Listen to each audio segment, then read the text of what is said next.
የዛሬው ደግሞ ፍቅር በፍቅር ነው። ፊዮሪ ቅዱሴን አፍቅረዋለች። ምክንያቱም ከጋርዶች ስላዳናትና የእሱ ባህሪና የእሷ ባህሪ ተመሳሳይ ባህሪ ስላላቸው ቅዱሴን እያሰበችና እያፈቀረችው ትገኛለች ማለት ነው። ሶሲ ደግሞ ከኢዮሲ ጋር በተወራረደችበት እጁን ከጨበጠችው በኋላ ዴቭን ረስታ እሱን እያሰበች በፍቅሩ ጠብ ብላለች ማለት ነው። ነገር ግን እየሆነች ያለችው ነገር በጣም አሳስቧታል። አንድም የዴቭ ነገር እያሳሰባት ይገኛል።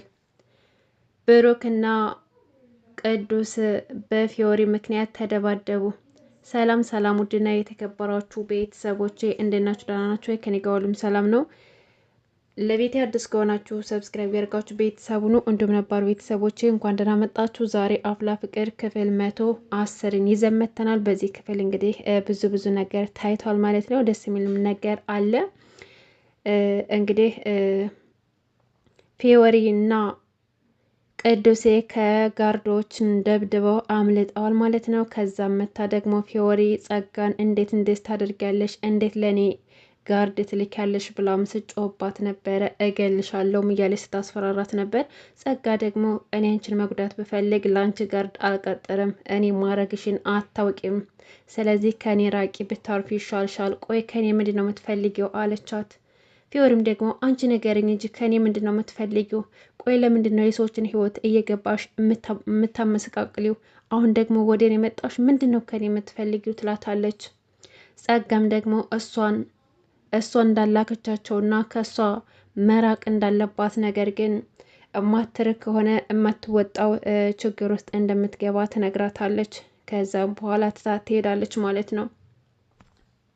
ጸጋ በዚህ ልክ ጭካኔዋ አሁንም ያ ሁሉ ነገር ተወርዳ እንኳን ጭካኔዋ አሁንም እንደቀጠለ ነው። ተንኮሏ እንደቀጠለ ነው ማለት ነው። አሁን ደግሞ ትኩረቷ ፊዮሪ ላይ እና ሄዋን ላይ ነው ማለት ነው። ስለ ፊዮሪ እያጠናች ትገኛለች።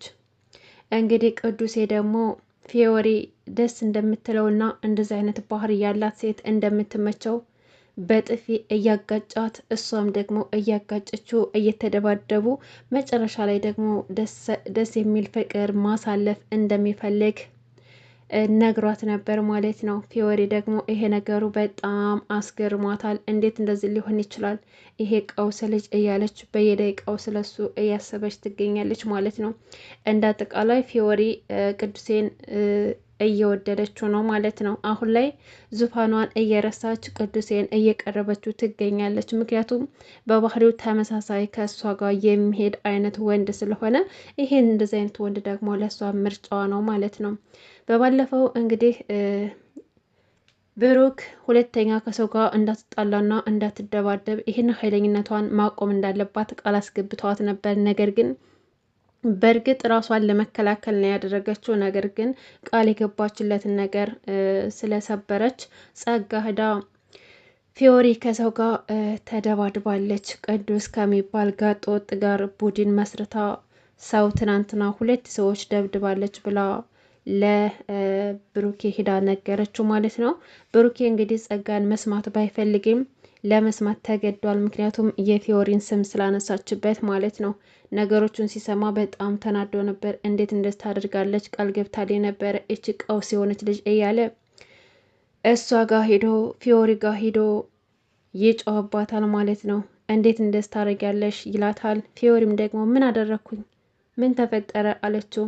ትናንትና ያደረግሽው ነገር ምንድን ነው?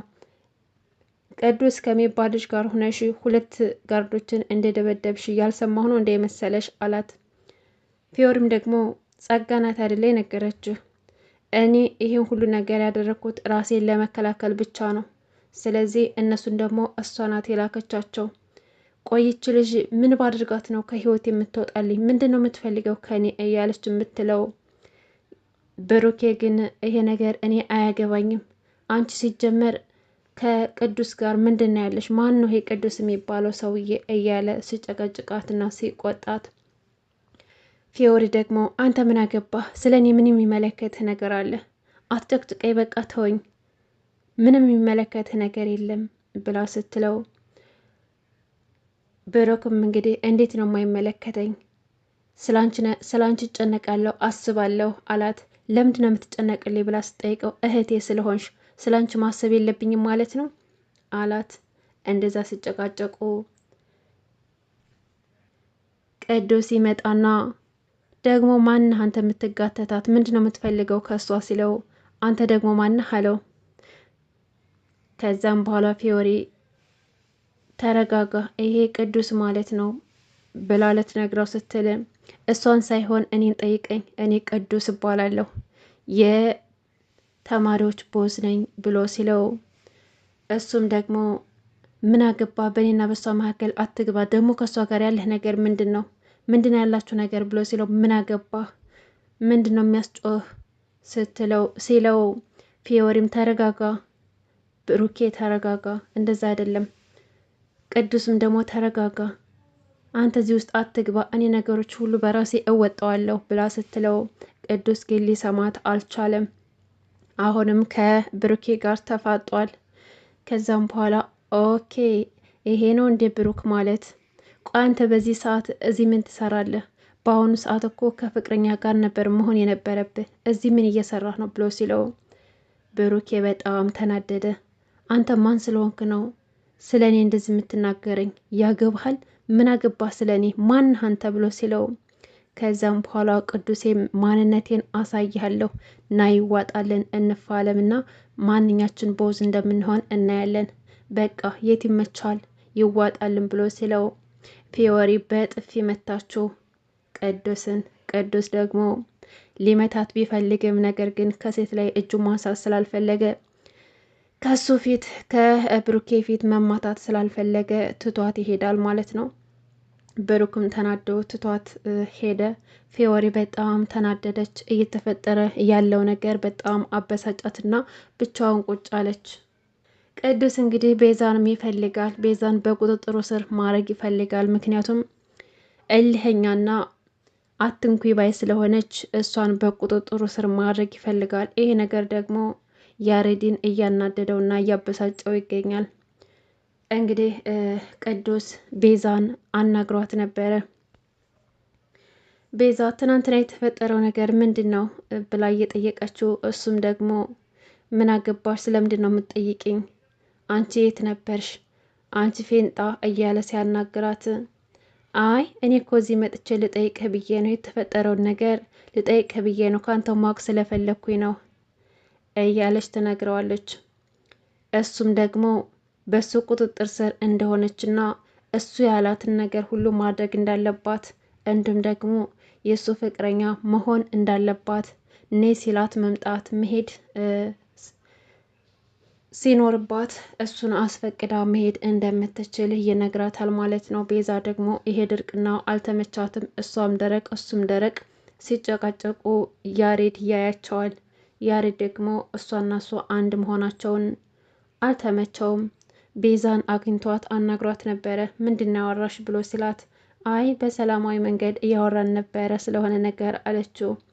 ያሬድ ደግሞ ይሄ ነገር ስላልተመቸው ቤዛ እኔ የኔ ባቶኝም እንኳን ማንም ሰው ለአንቺ የማይመጥን ሰው ጋር ሆነሽ መጥፎ ነገር ሲናገሩሽ እና የሆነ ነገር ሲያደርጉሽ ማየት አልፈልግም። ስለዚህ እራስሽን ጠብቂ ይላታና ትቷት ይሄዳል። ቤዛ ደግሞ ያሬድ በእሷ ምክንያት እንደተደበረ ታስተውልና እሷን በጣም ደብሯት ነበረ።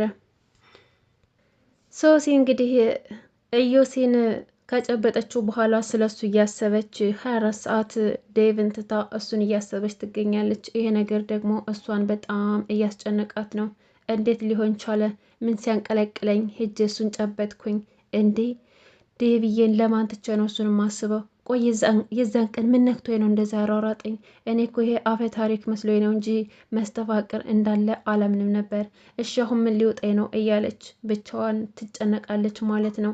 ለማን መናገር እንዳለባት ራሱ ግራ ገብቷታል። ነገር ግን እየተፈጠረ ባለው ነገር በጣም ደንግጣና ፈርታለች። እሱን ስታየው በጣም ነው የምትንቀጠቀጠው። ስለ እሱ ነው የምታስበው። እንዳጠቃላይ ኢዮሴን እያሰበችውና ዴቭን እየረሳች እሱን እያፈቀረች ትገኛለች ማለት ነው። ዴቭ ደግሞ የሶሲ ነገር በጣም አሳስቦታል። ምናልባች ፊልም አታይም ብዬ ስለከለከልኳት እሱ ነገር አስከፍቷት ይሆን እንዴ እያለ እየተጨነቀላት ነው። ነገር ግን ያልገባው ነገር ቢኖር ፍቅረኛው ሌላ ወንድ እንዳፈቀረች አልተረዳም ማለት ነው። ሶሲ እንግዲህ ለዴቭ ስለ መስተፋቅር አንዳንድ ነገሮች እየጠየቀችው ነበር። እሱ ነገር ደግሞ በጣም ግራ ጋብቶታል ማለት ነው። ነገር ግን ያው እውነታውን ስላልነገረችው ምንም ማድረግ አልቻለም በሰዓቱ። እሷ ደግሞ በጣም እየተጨነቀች ትገኛለች ማለት ነው። ሔዋንንም ነግራታለች ስለ ሁሉም ነገር አግኝታት የተፈጠረውን ነገር ሁሉ ነገረቻት። ሔዋን ማመን አቃታት። እየተፈጠረ እየሆነ ያለውን ነገር በጣም ከባድ እንደሆነ ነገረቻት። ነገር ግን መፍትሄ መፈለግ እንዳለባቸው አምነዋል። እንግዲህ ፊዮሪ መንገድ ላይ ቆም ብላ ቅዱስን እየጠበቀችው ይቅርታ ለመጠየቅ ቅዱስ ሲመጣ የመጀመሪያ ስራው ፊዮሪን በጥፊ መደርገም ነበረ። በጥፊ ከመታት በኋላ ቆይ አንተ ማን ብለህ ነው የምታስበው? እንዴት እኔ ላይ እጅን ታነሳለህ? ወይ ደግሞ እንገናኝና ይዋጣልን ትለዋለች። ቅዱስም ደግሞ ስሚ አንቺ በረሮ፣ እኔ እዛ ያልመታውሽ እሱ ፊት አላዋረድሽም ብዬ ነው። ስለዚህ እንዲዋጣልን አይደል የምትፈልጊው? እንገናኝ በቃ። እኔ የምልሽ ቦታ መገናኘት አለብን። ስለዚህ ያሸነፈ ቦዝ ይሆናል ይላታል። ፊዮሪም ደግሞ ትስማማለች በሀሳቡ። በቃ እሺ እንገናኝና ይዋጣልን፣ ከዛ በኋላ ግን ያሸነፈ ቦዝ ይሆናል። ደግሞ አንድ ነገር ልንገርህ፣ ይሄ ነገር ከተፋለምን በኋላ መከባበር ይኖርብናል ትለዋለች ማለት ነው። ምንም እንኳን ብትወደውም ነገር ግን እያደረገ ያለው ነገር ለእሷ ከባድ ነበር ማለት ነው። እንግዲህ ከቅዱሴ ጋር ልትፋለም ልትደባደብ ቦታ ቀጠሮ ይዘዋል ማለት ነው። እንግዲህ በጣም ከባድ ነው። ሴት ልጅና ወንድ ልጅ በዚህ ልክ ድብድብ። የፊዮሪን ቆራጥነትና ድፍረቷን ሳላደንቅላት አላልፍም። በነገራችን ላይ ሶሲና ሔዋን እንግዲህ እዩሲ ጋር ሄደው ስለተፈጠረው ነገር ጠይቀው መፍትሄ ለማግኘት ሄደው ነበር። ነገር ግን ሶሲ መጣሽ እንዴ? በዚህ ፍጥነት ትናፍቅኛለሽ ብዬ አላሰብኩም ነበር አላት ማለት ነው። ሶሲም እንግዲህ እዩሲን ስታየው በጣም ፈርታ እየተንቀጠቀጠች ነበረ። ምን አረን ያልናፈኩም ብላ ስትንቀጠቀጥ፣ ይቺ ደግሞ ማናት አላት። እሷ ሔዋን ትባላለች ጓደኛዬ ናት አለችው። ኦ መቼስ እዚህ ዝሻት የመጣሽው ከኔ ጋር ለመተዋወቅ ነው ብሎ ሰላም ሌላ እጁን ዝርግት ሲያደርግ ሔዋን አረ አያስፈልግም እኔ ደህና ነኝ አለችው በሩቁ። ምን ሆነሽ ነው? ምን ተፈጥሮ ነው ሲላት፣ አይ የተፈጠረውን ነገርማ በሶሲ ይብቃ፣ ደግሞ እኔም ልደገም እንዴ እያለች ስታጉመተምት፣ ስለምንድን ነው የምታወሩት አላቸው። ስለ መስተፋቅሩ ሲሉት፣ ስለምን መስተፋቅር ነው ሲላቸው ሶሲን ስለጨበጥካትና አሁን ላይ ስላንተ እየተጨነቀችና እያሰበች ትገኛለች። ስለዚህ እንድታረክስላት እንፈልጋለን አሉት። እሱን ነው እንዴ? እሱ እኮ አንዴ ፍቅር ከያዛቸው በኋላ ማርከስ አይቻልም። መፍትሄው ከኔ ጋር መቀጠል ነው ያለብሽ አላት። ሶሲ ደግሞ ዴቪዬን ለማትቸ ነው ከአንተ ጋር መቀጥለው? እኔ እኮ ፍቅረኛ አለኝ ዴቪ ይባላል ትለዋለች። እንግዲህ ምርጫ አንቺ ነው፣ እሱን ታዩና ከኔ ጋር ቀጢ፣ አስደስትሻለሁ፣ እመኘኝ ይላታል። እንግዲህ ሶሲ እየተፈጠረ ያለው ነገር ለሷ በጣም ከባድ ነው። እዚህ ዴቭ አለ፣ እዚህ ደግሞ ስለ ዮሲ እያሰበች እየተጨነቀች ትገኛለች። በስተ መጨረሻም ዴቭ እና ሶሲ አብረው እየሄዱ ምን ሆነሽ ነው? የተፈጠረ ነገር አለ እንዴ? ንገሪኝ እያለ ዴቭ ጠይቃትም፣ ነገር ግን ለሱ ለመናገር ከባድ ስለሆነባት አረ ምንም አልሆንኩም እያለች ማረሳሳት ነበረ። ከዛም በኋላ ኢዮሲ ድንገት እሷ ካልነገረች እኔ እነግርሃለሁ አለው። ዞር ሲሉ ኢዮሲ ነበር። ሶሲ እንግዲህ ኢዮሲን ስታየው ፌንት በላች፣ ወደቀች ማለት ነው። መጨረሻው ምን ይሆን? ውድና የተከበራችሁ ቤተሰቦቼ ለዛሬ ይዘላችሁ የመጣ ነው አፍላ ፍቅር ክፍል 110 ይሄን ይመስል ነበር። በያላችሁበት ሰላማችሁ ብዝት ይበልኝ። አመሰግናለሁ። ለቻናሌ አዲስ ከሆናችሁ ሰብስክራይብ እያደረጋችሁ ቤተሰቡ ነው።